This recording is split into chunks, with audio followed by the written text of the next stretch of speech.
बड़े बड़े गुंडे और माफियाओं के खिलाफ कार्रवाई हो चुकी है, लेकिन उनके गैंग के लोग जो गांव गांव में बैठे हैं उन्हें भी छोड़ने वाले नहीं है। क्या जौनपुर में समाजवादी पार्टी की साइकिल चल पा रही है? क्या किसी का पहिया गायब हो गया, तो किसी की हैंडल गायब हो गई, तो किसी की सीट गायब हो गई है।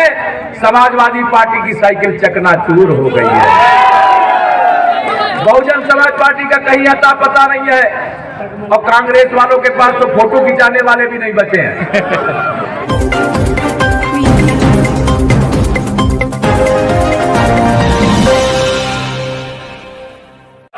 बदलापुर में आपने कमल खिलाया, हमने बदलापुर को कमल की तरह खिलाने का काम किया है कि नहीं किया है? 2017 से पहले बताओ मेरे बदलापुर के भाइयों बहनों, नौजवानों, माताओं, सब मैं आपसे पूछना चाहता हूं, 2017 से पहले बदलापुर की हालत क्या थी? याद है कि भूल गए? लेकिन 5 साल के अंदर पूरी तस्वीर बदल गई, और आने वाले 5 साल के अंदर जो 10 मार्च से शुरू होगा पूरी तकदीर बदल देने का काम करेंगे। अभी आपको भरोसा दिलाता हूं। 2017 से पहले जब समाजवादी पार्टी की साइकिल की गुंडागर्दी चलती थी, उस समय यहाँ किस प्रकार का भय का वातावरण था। लेकिन आप मेरे भाई बहनों बताओ, जब से कमल का फूल खिला है, किसी ने आग दिखाने का साहस किया है क्या? जोर से बताओ, किसी ने आग दिखाने का साहस किया है क्या? ये आपके आशीर्वाद से हम सब कर पाए हैं, और आप सबको भरोसा दिलाना चाहते हैं। 2017 से 2022 तक जो देखा वो ट्रेलर था, असली पिक्चर तो आपको दिखाएंगे 10 मार्च के बाद। बड़े बड़े गुंडे और माफियाओं के खिलाफ कार्रवाई हो चुकी है, लेकिन उनके गैंग के लोग जो गांव गांव में बैठे हैं उन्हें भी छोड़ने वाले नहीं है।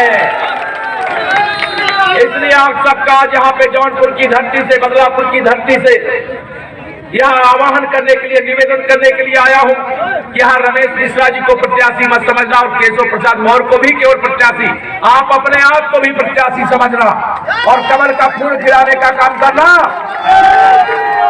और विश्वास रखना आने वाली 10 पीढ़ियों के सामने कोई संकट आने वाला नहीं है। केवल कमल का फूल खिलाने का आप काम कर दीजिए। ये सपा बसपा कांग्रेस वाले बड़े घबराए हैं, सपना देखते थे 400 सीटें आ रही हैं। अच्छा बताओ, मुझे सच्ची बात बताओ, आप तो जब बदलापुर वाले, जौनपुर की पूरी खबर होगी, क्या जौनपुर में समाजवादी पार्टी की साइकिल चल पा रही है? क्या किसी का पहिया गायब हो गया, तो किसी की हैंडल गायब हो गई, तो किसी की सीट गायब हो गई है। समाजवादी पार्टी की साइकिल चकनाचूर हो गई है। बहुजन समाज पार्टी का कहीं अता पता नहीं है, और कांग्रेस वालों के पास तो फोटो खिंचाने वाले भी नहीं बचे हैं। सही है कि नहीं सही है? भारतीय जनता पार्टी विश्व की सबसे बड़ी पार्टी आपके आशीर्वाद से बनी। देश के प्रधानमंत्री माननीय नरेंद्र मोदी जी ने गरीबों और किसानों के लिए खजाने का मुंह खोल दिया। ये सारे विरोधी घबराए हुए हैं, इनको लगता है कि ये नरेंद्र मोदी जी के नेतृत्व अगर केंद्र में सरकार रहेगी तो केंद्र में सरकार रहते हुए इनका भ्रष्टाचार नहीं चलने पाएगा। मोदी जी ने कहा था, याद है कि नहीं, न खाऊंगा न खाने दूंगा, और जिसने भी खाया है उसे भी निकाल करके गरीबों के चरणों में, किसानों के चरणों में डाल दूंगा। याद है कि नहीं याद है? आजकल सपा बसपा कांग्रेस वाले भाजपा का नाम सुनकर के ऐसे भागते हैं। भाजपा का कार्यकर्ता नहीं, जनता कहती है कि भैया 2 साल से कोरोना का इतना बड़ा संक्रमण था, रोज कमाते थे तब हम खाते थे, रोज हम मजदूरी करते थे तब कुछ खरीद के लाते थे, खाते थे। मोदी जी और योगी जी के नेतृत्व वाली भारतीय जनता पार्टी की सरकार लगातार 2 साल से फ्री में राशन दे रही कि नहीं दे रही है? फ्री में राशन दे रही है, और आजकल तो साथ में पैकेट भी आता है जिसमें चना भी है, दाल भी है, तेल भी है, नमक भी है। जब ये जाते हैं मतदाताओं के पास, कोई सपा बसपा वालों के पास कार्यकर्ता तो है नहीं है, इनके पास गुंडे, अपराधी और माफिया है। ये सब जाते हैं तो गांव में सीधे साधे लोग कहते हैं, भैया हम तो जेकर नमक खाए है वही वोट देवे। कहा थे कि नहीं कहा? अब ऐसे डर के भागते हैं जैसे हनुमान जी का नाम सुनकर के भूत भाग जाता है, वैसे सपा बसपा कांग्रेस वाले जब गांव में हमारा गरीब किसान मजदूर यह भाषा बोल देता है तो गांव गली मोहल्ला छोड़ करके ये भाग जाते हैं। आप सबको बताना चाहता हूं 6 चरण का चुनाव हो चुका है और 6 चरण के चुनाव में भारतीय जनता पार्टी तीव्र गति से तेजी के साथ उत्तर प्रदेश में 300 पार फिर जाने जा रही है, फिर पहुंचने जा रही है। अब श्री अखिलेश यादव जी ने कंपनी घबराई हुई है। उनको लगता है 10 मार्च के बाद, अरे 10 मार्च के बाद श्री अखिलेश यादव जी, तुम्हारे गुंडे अपराधी जितने हैं या तो वो सीधे रास्ते पर आ जाएंगे और सीधे रास्ते पर नहीं आएंगे तो देश के गृह मंत्री जी ने कहा है उल्टा लटका करके सीधा कर देंगे। सुना है कि नहीं आप लोगों ने सुना है? गुंडागर्दी रहनी चाहिए क्या? ये गुंडागर्दी खत्म होनी चाहिए कि नहीं खत्म होनी चाहिए? अब ये गुंडाई करने वाले जब सरकार में थे, बदलापुर वालों सही बताइए, जब सपा की सरकार थी बिजली आती नहीं थी, भाजपा की सरकार है तो बिजली जाती नहीं है। अंतर है कि नहीं ये बताओ? यहाँ बहुत सारे मेरे किसान भाई होंगे, आप बताइए सपा सरकार के समय रात भर आप खेत में बैठे रहते कि अब बिजली आएगी, अब बिजली आएगी और हम अपने खेत की सिंचाई करेंगे, लेकिन रात भर बैठे रहते थे, बिजली नहीं आती थी। अगर ट्रांसफार्मर जल जाए तो 1 महीना 2 महीना 3 महीना में लगेगा कि नहीं लगेगा? पैसा दिए बगैर कभी ट्रांसफार्मर लगता था क्या? हमारी आपने जब से कमल के फूल की सरकार बनाई है ये समस्या आती है क्या? ये समस्या नहीं आती है। क्यों नहीं आती है? क्योंकि आप सब ने कमल का फूल खिला दिया है, भाजपा के गठबंधन को जिता दिया है। मैं आप सब लोगों से आज यहाँ पर कहने आया हूँ 2022 के लिए मैं रमेश मिश्रा जी के लिए वोट मांगने नहीं आया हूँ, मैं इनके लिए वोट के रूप में कर्ज मांगने के लिए आया हूँ। कर्ज, आप वोट के रूप में मुझे कर्ज दे दीजिए, विकास करके ब्याज के साथ चुकता कर दूंगा। अभी कह रहे इतनी सड़कें बन गई, अभी जिला अध्यक्ष जी मुझसे कह रहे थे, मैंने कहा ये तो पहली बारी है, अभी तो पूरी पिक्चर बाकी है। अभी जितना आप देख रहे हैं इससे दुगना तिगुना आपके क्षेत्र में, पूरे जौनपुर में होने वाला है, पूरे प्रदेश में होने वाला है। पैसे की कोई कमी नहीं है, क्योंकि मोदी जी के नेतृत्व में जब सरकार आपने बना दिया तब बेईमानी करने के रास्ते बंद हो गए। अन्यथा मेरे किसान भाई बैठे हो, बताओ, देश के प्रधानमंत्री दिल्ली से एक बटन दबाते हैं, प्रधानमंत्री किसान सम्मान निधि के रूप में आपके खाते में 2000 भेजते हैं, पूरा 2000 आता है कि नहीं आता बताओ? लेकिन ये सपा बसपा कांग्रेस वाले होते हैं तो अगर ये 2000 दिल्ली से भेजते तो आपको 300 रुपया आता, 300 रुपया आता और 1700 रुपया ये सपा बसपा कांग्रेस के दलाल खा जाते कि नहीं खा जाते? हमने बेईमानी बंद करके अच्छा किया है कि खराब किया है? अब ये सारे बेईमान मिल करके करे भाजपा को रोको, अन्यथा इनकी तिजोरी में भी जो दबा करके इनके तहखाने में जो दबा करके रखा था वह भी बाहर निकलना शुरू हो गया है। हो गया है कि नहीं हो गया है? मैं आप सब लोगों को यहाँ पर ये कहना चाहता हूँ, हम भ्रष्टाचार मुक्त उत्तर प्रदेश बना रहे हैं, हम विकास से युक्त उत्तर प्रदेश बना रहे हैं, हम रोजगार से युक्त उत्तर प्रदेश बना रहे हैं, हम सुरक्षित उत्तर प्रदेश बना रहे हैं। गुंडे जिस तरह समझे उनको उस तरह समझा करके उनके खिलाफ कठोर से कठोर कार्रवाई किए हैं, आगे भी कार्रवाई करने का काम करेंगे। बिजली आने वाले समय में 24 घंटे देंगे। जो मेरे किसान यहाँ पर बैठे हैं सुन लो,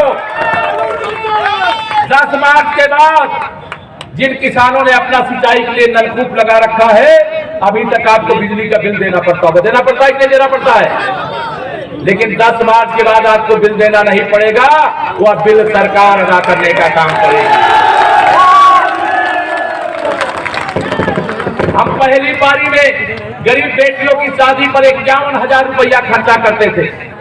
हमारी सरकार की दूसरी पारी आपके आशीर्वाद से 10 मार्च को फिर शुरू होने जा रही है और 10 मार्च को शुरू होने के बाद अब बेटियों की शादी के लिए सरकारी खजाने से 1 लाख रुपया खर्चा करने का काम किया है। सपा बसपा की सरकार में 300 रुपया महीना पेंशन, चाहे मेरी विधवा माताएं बहनें हो, चाहे दिव्यांग हो, चाहे बड़े बुजुर्ग हो, दिया जाता था। हमने पहली पारी में 300 से बढ़ा करके 1000 रुपया महीना किया है और 10 मार्च के बाद यह पेंशन बढ़ा करके 1500 रुपया महीना करने का काम करें। मैं आप सब लोगों के सामने इतना ही निवेदन करना चाहता हूं कि अगर आपने कमल का फूल नहीं खिलाया होता तो उत्तर प्रदेश के अंदर जो सुशासन देख रहे हैं, जो विकास देख रहे हैं, कभी देख पाते क्या? आप सबको भरोसा दिलाने आया हूं। मैं स्वयं यहां पर इसलिए आया हूं कि आप सब अपना आशीर्वाद जिस प्रकार से 2017 में दिया था, 2017 में दिया था, उसी प्रकार से 2022 में भी देंगे दोनों। इस बार भी आशीर्वाद देंगे दोनों हाथ उठा के बताइए। 2017 में कितने वोटों से रमेश जी को जिताए थे? 23,000। लेकिन इस बार रिकॉर्ड वोट से जिताना है, विरोधियों की जमानत जब्त कराना है, किसी के बहकाने में नहीं आना है, एक भी वोट खराब नहीं करना है। अब आप सब जानते हैं समाजवादी पार्टी का चरित्र। समाजवादी पार्टी का चरित्र यह है, पहले फुनगी पे चढ़ा देंगे और फिर नीचे से हिला करके नीचे गिरा देंगे। आप समझ गए? समझ गए कि नहीं समझ गए? बस समझने के लिए मैंने संकेत किया है। लेकिन श्री अखिलेश यादव जी, अब हम आपको फुनगी पर चढ़ाएंगे और नीचे कैसे गिरोगे आपको पता नहीं चलेगा। आप 400 सीट का सपना देख रहे थे, करहाल में भी कमल खिलाएंगे, करहाल में भी कमल खिलाएंगे।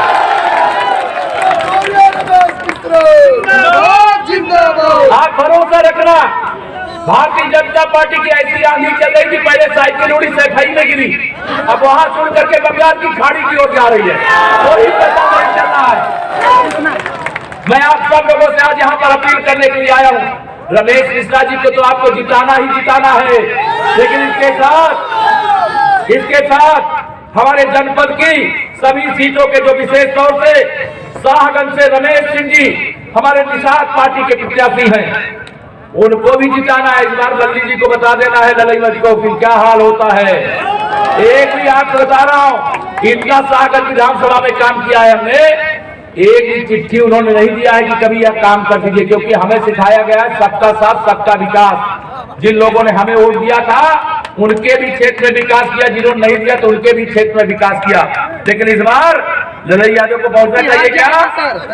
उनको भी नहीं पहुंचने देना है। हमारे जौनपुर सदर से हमारे मंत्री परिषद के साथी गिरीश चंद्र यादव जी हैं, उनको रिकॉर्ड वोटों से जिताने का काम आप सब करेंगे, ऐसी मैं आप सबसे अपील करता हूं। मल्हानी से हमारे कृष्ण प्रताप जी पूर्व सांसद हैं, वह भी प्रत्याशी है। कोई बड़ा से बड़ा गुंडा हो, अपराधी हो, उसको भी हराया जा सकता है, यह ताकत आप सबके अंदर है। वहां पर भी आप कमल खिलाइए, ऐसी आपसे अपील करता हूं। मुंगराबाद शाहपुर बगल में है, यहाँ से अजय दुबे जी प्रत्याशी हैं, उनको भी रिकॉर्ड वोटों से विजयी बनाने का आप सब काम करें, ऐसा मैं आप सबसे अपील करता हूँ। किराकत में श्री दिनेश चौधरी जी जो हमारे विधायक थे, इस बार फिर से उनको विधानसभा में भेजने का काम करिए, यह मैं आप सबसे अपील करता हूँ। जाफराबाद से डॉक्टर हरेंद्र सिंह जी विधायक हैं, फिर इस बार विधायक बना करके उनको भेजने का काम करिए। मछली शहर से हमारे वेदीलाल गौतम जी हैं, उनको कमल का फूल खिला करके फिर से विधानसभा में भेजने का काम करिए। मड़ियाहू में डॉक्टर आर.के. पटेल जी अपना दल से प्रत्याशी, हमारे गठबंधन के प्रत्याशी हैं, उनको भी विजयी बना करके भेजने का काम करिए। इस बार 9 की 9 सीटें जौनपुर की जीत सकते हो, जीत सकते हो कि नहीं जीत सकते बताओ। इसलिए सभी 9 सीटों पर भाजपा और अपना दल निषाद पार्टी गठबंधन के जो प्रत्याशी हैं, उनको भारी मतों से विजयी बना करके भेजने का काम करिए।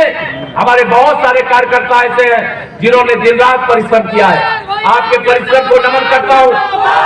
लेकिन आज तारीख कौन सी है? आज तारीख कौन सी है? आज तारीख 4 है। वोट कब पड़ना है? 7 को। आज से अभी से जो बचा है 2-2.5 दिन का समय प्रचार करने के लिए, मैं सभी लोगों से यहाँ मेरे दाहिनी ओर बाईं ओर हमारी भारी भीड़ जो इकट्ठा है सड़क की तरफ, सबसे मैं 2.5 दिन का समय कमल के फूल और प्रत्याशियों के लिए मांगता हूँ, जो कमल के फूल के लिए 2.5 दिन का समय दे करके रमेश मिश्रा जी को रिकॉर्ड वोटों से विजयी बना करके भेजने का काम करेंगे। जरा हाथ उठा करके एक बार मुझे बता देने का काम करिए। आप सबका मैं हृदय से आभार प्रकट करता हूँ। मुझे आप पर भरोसा और विश्वास है, और आप ध्यान रखना, हम सत्ता में आते हैं गरीबों का शोषण करने के लिए नहीं, गुंडों की ठोकाई करने के लिए आते हैं। अगर हम सत्ता में आए तो रामलला की जन्मभूमि पर भव्य मंदिर निर्माण किए हैं, लेकिन गरीबों का पक्का मकान भी बनाने का काम किए। अगर हमने बाबा विश्वनाथ जी का धाम बनाया है तो गरीबों के घर में बिना भेदभाव के शौचालय भी बनाने का काम किया है। हमारे लिए गरीब गरीब एक समान, किसान किसान एक समान, हिंदू हो या मुसलमान, हमने कोई भेदभाव किया है क्या किसी योजना में? इसलिए मैं पूरे प्रदेश में नारा लगाता हूं, 100 में से 60% वोट तो हमारा है ही, 100 में 60 हमारा है, 40 में बंटवारा है और बंटवारे में भी हमारा है। अगर अनेक प्रकार की योजनाओं का लाभ सबको बिना भेदभाव के मिला है, भले वो घर से निकलेगा साइकिल की बटन दबाने, हाथी की बटन दबाने, लेकिन जब मतदान केंद्र पर पहुंचेगा तो वह जो चूती हुई छत झोपड़ी में रहता था, अगर उसे पक्का मकान मिला है तो क्या आपको लगता नहीं है कि उसका साइकिल से हट करके कमल की ओर उसकी अंगुली जाएगी कि नहीं जाएगी? अगर हमने किसी से भेदभाव नहीं किया है तो उनका आशीर्वाद भी हमें मिलेगा। और एक बात और ध्यान रखना, साइकिल की एक बटन दबाने का मतलब है 1000 गुंडे जो बिल में घुस गए हैं उन्हें बिल से निकलने का मौका देना, और कमल के फूल की एक बटन दबाने का मतलब है जो बचे हुए गुंडे हैं उनको भी बिल में या जेल में भेज देना। यह ध्यान रखना, और यह ध्यान में रख करके आप सब अपने मताधिकार का प्रयोग आने वाली 7 तारीख को करिए और इस कमल के फूल की बटन दबाइए कि विकास के लिए लक्ष्मी जी की कमी ना पड़े। और लक्ष्मी जी साइकिल में बैठ के नहीं आती है, अगर आती तो बदलापुर पहले ही बदल जाता। हाथी में भी बैठ करके नहीं आती, नहीं पहले ही यहाँ विकास हो जाता। हाथ के पंजे में भी नहीं आती है, लक्ष्मी जी कमल के फूल पर बैठ करके आती है। इसलिए विकास के लिए मैं आपको वादा कर रहा हूं, लखनऊ के खजाने की चाबी तो आपके पास है ही, केशव प्रसाद बैठा है और रमेश जी भी है, लेकिन दिल्ली के खजाने से भी कुछ लाना पड़ेगा तो वह भी ला करके दूंगा। लेकिन आप सबसे अपील करके जा रहा हूं, आपने 2017 में भी मेरा मस्तक गर्व से ऊंचा किया, जौनपुर में भी, बदलापुर में भी जिताया और उत्तर प्रदेश में भी जिताया, और मैंने भी आपका सर 5 साल कभी झुकने नहीं दिया है। और आज आप सबसे फिर अपील करके जा रहा हूं, आप सबको जिम्मेदारी दे करके जा रहा हूं, 2022 के विधानसभा चुनाव में आप मेरा सर मत झुकने देना और मैं आपका सर नहीं झुकने दूंगा। यह अपील करके, प्रार्थना करके आप सबसे जा रहा हूं, पूरे जिले के प्रत्याशियों के लिए अपील करके जा रहा हूं। और मुझे पूरा विश्वास है आप जिस जोश और खरोश में हैं उसको देख करके मैं कह सकता हूं कि यहाँ कमल का फूल आप सब जरूर खिलाएंगे, भारी अंतर से खिलाएंगे, विरोधी रोक नहीं पाएंगे। रोक पाएंगे क्या? इसलिए मैं दोनों हाथ उठा करके मेरे साथ बोलिए, भारत माता की, भारत माता की, भारत माता की जय श्री राम, जय श्री राम। ध्यान रखना, आज मैं भारत माता की जय और जय श्री राम बोल रहा हूं,